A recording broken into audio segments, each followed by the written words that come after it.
ఓం నమో నారాయణాయ. సమర్థ సద్గురు సాయినాథుని వచనామృతములు 33వ సూత్రము.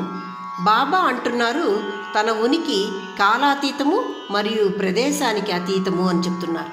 నేను అన్ని జీవుల హృదయాల్లో నివసిస్తున్నాను మరియు జీవుల యొక్క అన్ని చర్యలకు సాక్షిగా ఉన్నాను అని చెప్తున్నారు. ఆయన కాలాతీతము, ప్రదేశానికి అతీతము అంటే ఆయన అన్ని కాలాల యందు అంటే భూత భవిష్యత్ వర్తమానాల యందు వ్యాపించి ఉన్నాడని, ప్రదేశానికి అతీతం అంటే ఈ ప్రాంతము అని లేక అన్ని ప్రదేశాల యందు అంతటా విస్తరించి ఉన్నారని బాబా చెప్తున్నారు. ఈ జీవ ప్రపంచమంతా నాలో కదులుతున్నది మరియు నేను వాటిలో కదులుతున్నాను. నేను అన్నింటికీ తల్లిని. నేను తల్లిని అనే కోణం ద్వారా సృష్టి, స్థితి, లయ అను 3 కోణాలను నిర్వహిస్తాను. ఈ సృష్టి, స్థితి, లయ నిర్వహించే దేవుడు మాత్రమే నేను, భగవంతుడు మాత్రమే నేను అని తలచినచో నన్ను అతడు ప్రేమించడు. అతను ఈ సంసార మాయామోహాల యందు పడి వీటి యందు మాత్రమే నన్ను పరిమితం చేసి చూస్తాడు. అటువంటి వారు గ్రుడ్డివారై ఉందురు. ఎవరైతే ఈ సంసార మాయా ప్రపంచమును మించి నేను సృష్టి, స్థితి, లయనే కాదు అంతటా జ్ఞాని అయి వ్యాపించి ఉన్నాను అని భావించిన వాడు, అతను కూడా అటువంటి నన్ను ప్రేమించేవాడు అతను కూడా జ్ఞాని అవుతాడు అని బాబా చెప్పారు. 34వ సూత్రము.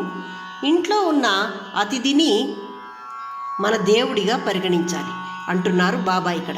అతనికి కావాల్సిన ఆహారము మరియు సౌకర్యాలు ఇచ్చి అతన్ని తృప్తిపరచాలి. అతిథి భోజనం చేయకముందు మనం భోజనం చేయకూడదు. అలాగే అతిథి నిద్రించకముందు మనం నిద్రించరాదు. అతిథి పట్ల ప్రేమ మరియు ఆప్యాయతలతో వ్యవహరించాలి. అతిథుల పట్ల చెడుగా మరియు గౌరవం లేక ప్రవర్తించడం మనకు ప్రతికూలతలను కలుగజేస్తుంది. అతిథులను సంతోషపరచుట మనకు సమృద్ధిని కలిగించును అంటున్నారు బాబా. 35వ సూత్రము. మనసును సుదూర ప్రాంతాల్లో అంటే అనవసర విషయాల యందు తిరుగనివ్వకండి. దాన్ని అనగా మనసును 2 నదులు ప్రవహించు భూమి యందు మాత్రమే తిరగనివ్వండి అంటున్నారు బాబా. ఆ 2 నదులు ఇడా, పింగళ అని చెప్తున్నారు. వీటి యందు లోతుగా మునకలు వేయనివ్వండి మీ మనస్సును. అప్పుడే మీరు ఈ గందరగోళాల నుండి రక్షింపబడతారు అంటున్నారు. అనగా ఇడా, పింగళ అనునవి మన శ్వాస ప్రవహించు నాడులు. వీటి యందు ప్రవహించే శ్వాసపై దృష్టి నిలుపు అంటున్నారు. అంటే మన ఉచ్ఛ్వాస నిశ్వాసాలపై దృష్టిని నిలిపి ధ్యానించు అంటున్నారు బాబా ఇక్కడ.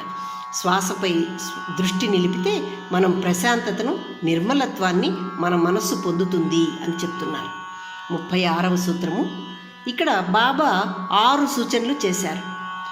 వీటిని పాటించుటచే మనము ఆనందకరంగా ఉంటామని చెప్తున్నారు. అవి: మొదటిది ఆత్మ అనగా మన అంతరాత్మను గురించి ఆలోచించండి లేక తెలుసుకోండి అంటున్నారు బాబా. రెండవది పవిత్ర గ్రంథాలను చదవండి.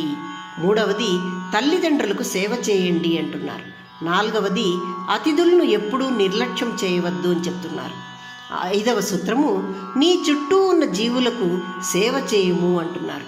6వది ప్రార్థన మరియు ఆరాధనలను నిర్లక్ష్యం చేయవద్దు అనగా భగవంతుని ప్రార్థించు, ఆరాధించు అని బాబా తన యొక్క 6 సూచనలను ఇక్కడ చెప్తున్నారు. ఓం నమో నారాయణాయ.